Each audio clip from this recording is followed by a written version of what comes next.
Cette polémique à présent à Lille, une soirée d'hommage aux victimes de l'attentat de Charlie Hebdo prévue le 25 janvier prochain a été annulée. Organisée par le Printemps républicain, association qui défend la laïcité et lutte contre l'islam politique, cet événement dans un cinéma associatif devait présenter une exposition d'une 50aine de dessins de Charb et diffuser un film documentaire sur la plaidoirie de maître Richard Malka lors du procès de l'attentat. Sauf que la direction a changé d'avis. Elle avait pourtant donné un accord de principe.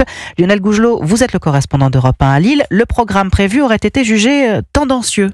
Oui, et c'est ce qu'aurait répondu la direction du cinéma, même si elle récuse le terme, pour justifier son refus d'accueillir l'événement, ajoutant que cette exposition et le film seraient de nature à susciter des débats houleux, des désaccords et des mécontentements, et que le Printemps républicain aurait des prises de position controversées, pas en accord avec la ligne politique du lieu.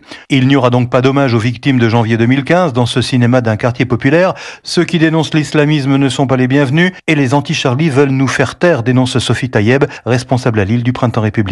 Là, on est vraiment face à des gens qui défendent le communautarisme et qui, quand on leur parle de laïcité, entendent islamophobie, ce mot qui ne veut rien dire. Ils refusent qu'on ait la parole et ils refusent de venir se mettre face à face pour qu'on en discute tranquillement. T'es pas d'accord avec moi? T'existes pas. Et ce qu'ils nous disent, c'est que le Printemps républicain, qui a des positions controversées, sans préciser lesquelles, bien sûr, n'a pas le droit de présence dans ce cinéma. L'association cherche désormais un autre endroit pour organiser cette soirée d'hommage, car si on renonce, on assassine les victimes une seconde fois, selon Sophie Taïeb. Lionel Gougelot.